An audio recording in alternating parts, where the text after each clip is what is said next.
And this morning's Eye on Money, a new report shows just 5 coastal cities are getting a huge majority of America's high-tech jobs. Researchers found Seattle, San Francisco, San Jose, San Diego, and Boston areas accounted for more than 90% of the job growth in the tech sector from 2005 to 2017. CBS News business analyst Jill Schlesinger is here to show us what that says about the economy and the future of jobs. Jill, welcome. Happy birthday yesterday. Thank you.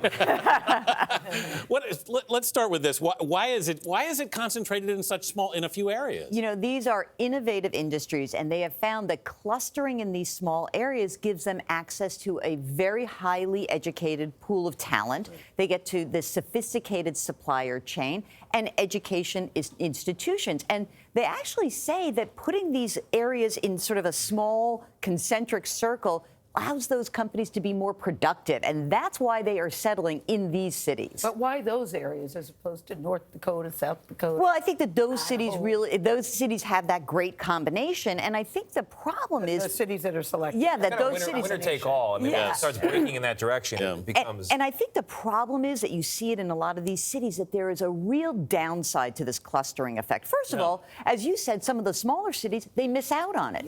But also, think about this: that sky-high housing prices have created huge issues. There are infrastructure problems, so transportation and traffic, and there are social issues like homelessness, which have become really important in these cities. You end up with a division in the country, too, though, so because you've got all these jobs concentrated in one area. You've got the haves and have-nots, essentially. These are high-paid jobs. Absolutely. And what's interesting in the report is that they say that there's a fix to this. And stay with me here, because there's going to be some consternation when you hear this. They believe that we as a country should invest in some of these smaller cities that are interior cities. We should pick 10, maybe 20 cities. We should invest $100 billion as a country, so federal government spending, over 10 years, and try to fuel growth in those areas, because this is what's missing. We want this to be spread out. It is actually better for the economy. So do you see people loading up the truck and moving to Seattle, San Francisco, San Jose, San Diego, and Boston areas? And should they? Well, I think the important piece is we just had a Labor Department report on Friday.